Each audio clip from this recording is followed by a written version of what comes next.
மலையாள படத்தோட ரிவ்யூ தான் பார்க்க போகிறோம். லால் அவர்களோட இயக்கத்தில் டொவினோ தாமஸ் நடிச்சிருக்கிற நடிகர் இந்த படத்தை பற்றி தான் பார்க்க போகிறோம். டொவினோ தாமஸ் அவர்கள் வந்து மெயின் கேரக்டராக நடிச்சிருக்காங்க. நடிகர் அப்படின்ற டைட்டில் இருக்கு இல்லையா. ஸோ இந்த படத்தில் இவங்க வந்து ஒரு ஆக்டிங்கில் இருக்கிற ஒரு கேரக்டராக நடிச்சிருக்காங்க. இந்த படத்தில் இவங்களோட பேர் வந்து டேவிட். ஸோ இவங்க வந்து பார்த்தீங்கன்னா ஒரு சூப்பர் ஸ்டாராக இருக்கிற ஒரு ஹீரோவாக இருந்துட்டு இருக்காங்க. அதாவது ரொம்ப கஷ்டப்பட்டு ஒரு சில படங்கள் வந்து ஒரு பயங்கர ஹிட்டு கொடுத்து அதுக்கப்புறமா இன்னும் நிறைய படங்கள் நடித்து ஒரு சூப்பர் ஸ்டாராக வலம் வந்துட்டுருக்க மலையாள மூவிஸில் வலம் வந்துட்டுருக்க ஒரு கேரக்டராக இருந்துகிட்ருக்காங்க.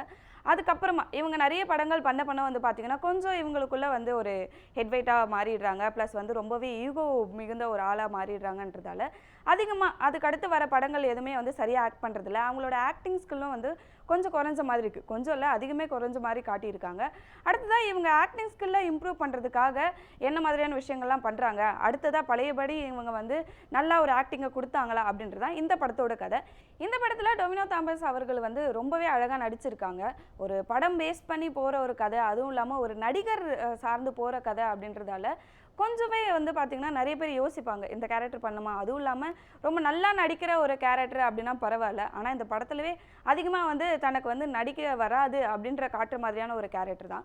ஸோ அப்படி இருக்கும்போது இதை இவங்க கையாண்ட விதமாக இருக்கட்டும், இதை அவங்க ஆக்டிங்கில் கொண்டு வந்த விதமாக இருக்கட்டும், ரொம்பவே அழகாக நடிச்சிருக்காங்க. ரொம்பவே அழகாகவே சூட் ஆகியிருக்கு இவங்களுக்கு. ப்ளஸ் இவங்க கூட நடிச்சிருக்கிறவங்க சுபின் ஷாகிரா இருக்கட்டும், பாலு வர்கீஸாக இருக்கட்டும், சுரேஷ் கிருஷ்ணாவாக இருக்கட்டும், தென் பாவனா வந்து லைட்டாக சின்ன சின்ன இடத்துல வந்து போகிறாங்க. ஸோ இவங்க எல்லாருமே அவங்க கேரக்டரில் ரொம்பவே அழகாக நடிச்சிருக்காங்க.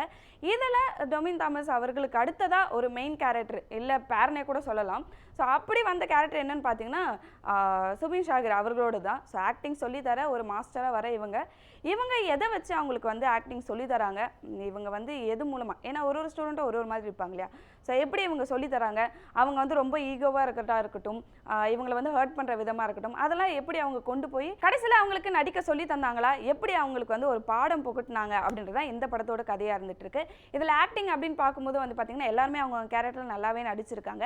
இதில் பாவனா வந்து ஒரு கேரக்டராக வைக்கணும் இவங்களோட எக்ஸா, ஏன்னா வந்து சினிமாவில் இருக்காங்க, ஒரு ஹீரோவாக நடிச்சிட்டு இருக்காங்கன்னு போது கண்டிப்பாக ஒரு ரிலேஷன்ஷிப் இருக்கும். அதிலே ஒரு வந்து பார்த்திங்கன்னா ஒரு ஃபெயிலியரான ஒரு ரிலேஷன்ஷிப், அதாவது பிரேக்கப்பான ஒரு ரிலேஷன்ஷிப் காட்டணும் அப்படின்றதுக்காகவே பாவனா கொண்டு வந்தாங்களோ அப்படின்ற மாதிரி இருந்துச்சு. ப்ளஸ் இந்த படத்தில் வந்து பார்த்திங்கன்னா ஒரு விஷுவலாக காட்டின விதங்கள், அதாவது சினிமா செட்டாக இருக்கட்டும், இவங்க எவ்வளோ இவங்களோட கேரக்டரை வந்து காட்டினதாக இருக்கட்டும், இது எல்லாமே ரொம்ப அழகாக காட்டியிருந்தாங்க. இந்த படத்தில் சில விஷயங்கள் வந்து பார்த்திங்கன்னா, அதாவது கதை தொடங்குறதுலேருந்தே ஒரு பிரேக்கிங் வரும் இல்லையா, இன்டர்வல் சீன் அப்படின்றது ஒரு 1 ஹவரில் வந்துடுச்சு படம் தொடங்கினதுக்கு அப்புறமா. ஆனால் இன்னும் கொஞ்சம் போயிருக்கலாமோ, ஏன்னா ஒரு பிரேக்கிங் சீன் அப்படின்னு போதே எல்லாருமே ரொம்ப ஆவலாக எதிர்பார்ப்பாங்க, எந்த இடத்துல பிரேக் விட போகிறாங்க, அடுத்தது எந்த இடத்துல வந்து நம்ம வந்து அடுத்தது எப்போ படம், அடுத்தது எப்போ வந்து பிரேக் முடிஞ்சு வரும் அப்படின்றத ஒரு விஷயம் பார்க்கறதுக்காக தான் பிரேக்கிங் அப்படின்றத விடுவாங்க, அந்த பிரேக் சீன் அப்படின்றது. இந்த படத்தில் வந்து பார்த்திங்கன்னா ஒரு நார்மலாக அவ்வளோதான்ப்பா 1 ஹவர் முடிஞ்சு ஒரு சின்னதாக பிரேக் போயிட்டு வாங்க அப்படின்ற மாதிரியான ஒரு ஃபீல் தான் இருந்துச்சு. அதுக்கப்புறமா ஒரு 4-5 சீனுக்கு அப்புறமா தான் இந்த இடத்துலலாம் நம்ம பிரேக் விட்டுருக்கணும் அப்படின்ற மாதிரி பார்க்குற ஆடியன்ஸ்க்கே அந்த ஃபீல் ஆச்சு.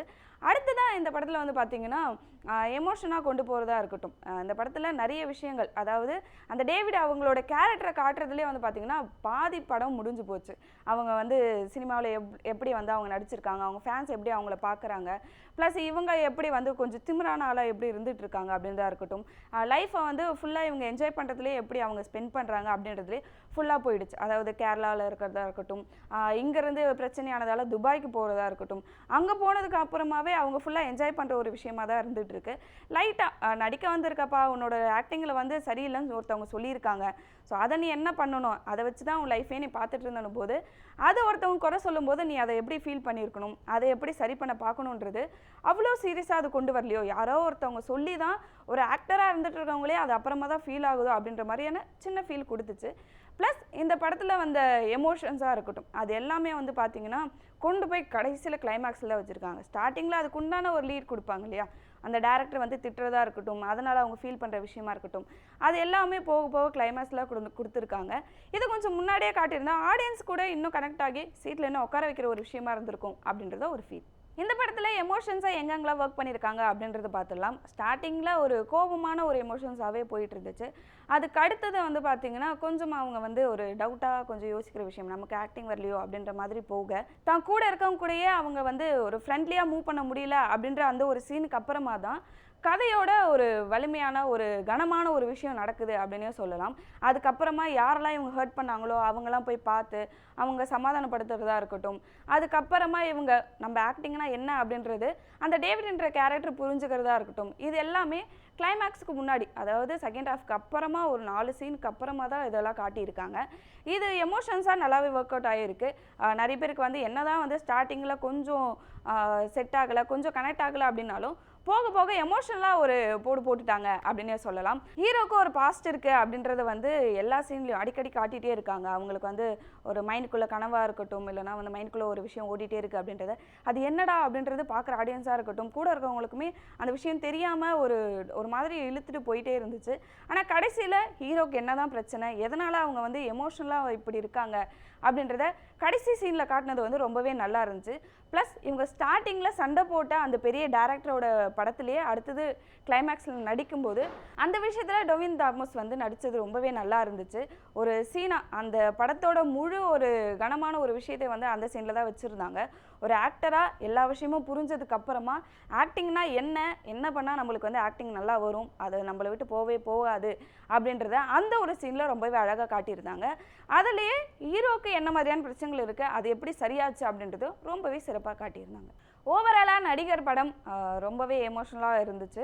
ப்ளஸ் வந்து பார்த்தீங்கன்னா என்ன தான் வந்து ரொம்பவே என்டர்டெயின்மெண்ட்டாக போயிட்டுருக்கோ, ரொம்பவே ஒரு மாதிரி கனெக்ட் ஆகாத மாதிரி இருக்குதேப்பா அப்படின்னு என்ன தான் யோசித்தாலும், ஒரு மலையாள படத்தில் நம்மளுக்கே புரியாத மாதிரி இல்லைனா வந்து பார்த்தீங்கன்னா சிம்பிளாக காட்டிட்டாங்களே, இதை ரொம்பவே நல்லா இருந்துச்சுல்ல அப்படின்ற மாதிரி தான் கிளைமேக்ஸ் போக போக இந்த படத்தை கொண்டு போயிருந்தாங்க. இந்த படத்தை 2 விதமாக பிரிக்கலாம். ஒரு சினிமா ஆர்வம் இருக்குது, இல்லைனா சினிமா பற்றி நிறைய விஷயங்கள் தெரிஞ்சிருக்கு, இல்லை வந்து சினிமா எப்படி நடக்குதுன்ற ஒரு ஆர்வம் நிறைய இருக்குது அப்படின்றவங்களுக்கு ஃபர்ஸ்ட் ஹாஃபும், அடுத்ததான் ஒரு எமோஷனலாக கொண்டு போனோம்ப்பா, அது வந்து ஒரு படமாக எனக்கு ஒரு ஃபுல்ஃபில் ஆகணும் அப்படின்றவங்களுக்கு கிளைமேக்ஸ் போக போக ஒரு கதையாக கொண்டு போகுது. இது ரெண்டுத்தையும் சேர்த்து சினிமானா என்னன்னு பார்ப்போம், அது கூடயே கதையாக எப்படி கொண்டு போயிருக்காங்க அப்படின்றது தெரிஞ்சுப்போம் அப்படின்றதுக்கு கண்டிப்பாக நடிகர் படம் பார்க்கலாம். நீங்கள் அந்த படம் பார்த்துட்டீங்க அப்படின்னா உங்களோட கருத்து என்னன்றதை கமெண்ட்டில் சொல்லிடுங்க. செய்திகளை உடனுக்குடன் தெரிந்து கொள்ள உடனே சப்ஸ்கிரைப் பண்ணுங்க.